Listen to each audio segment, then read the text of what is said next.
Arkansas Halloween drama where trick-or-treating turned trashy and assault charges after a grown woman beat the shit out of a minor dressed like Pennywise.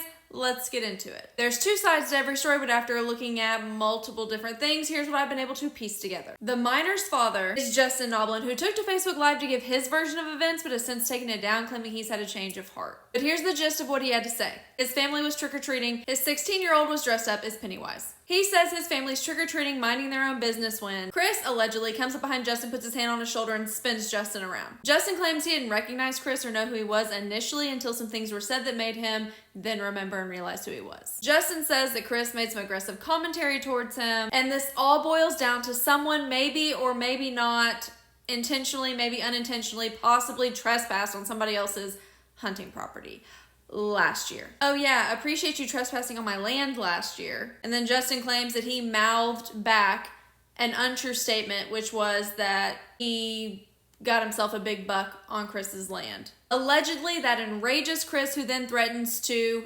Justin. But regardless, none of that matters from last year on Halloween. Everything escalates from there. Justin says Chris shoved him. Then Chris's wife, Trish, then allegedly gets in Justin's face and also threatens to him. Somewhere in the midst of all of this, Justin also claims that his very pregnant wife was shoved. This is where the teen comes in. Justin says the teen got in between him and Trish and had some choice words for Trish. Justin claims he told his daughter, "This is adults talking, you're a minor, you stay out of it." And that part's important because if the costume and candy bag wasn't enough to signify that she was a minor participating in trick-or-treating, Justin says him saying that should have done the trick. Next thing Justin knows, Trish is attacking his minor daughter. A male bystander tries to break it up and he gets injured too. Then they do get separated and allegedly, supposedly, Trish then goes back to beat up on the minor child some more. All in front of 30 or 40 minor children trying to trick-or-treat and enjoy their Halloween. The Eubanks claim that it was all self-defense, that they thought the minor was an adult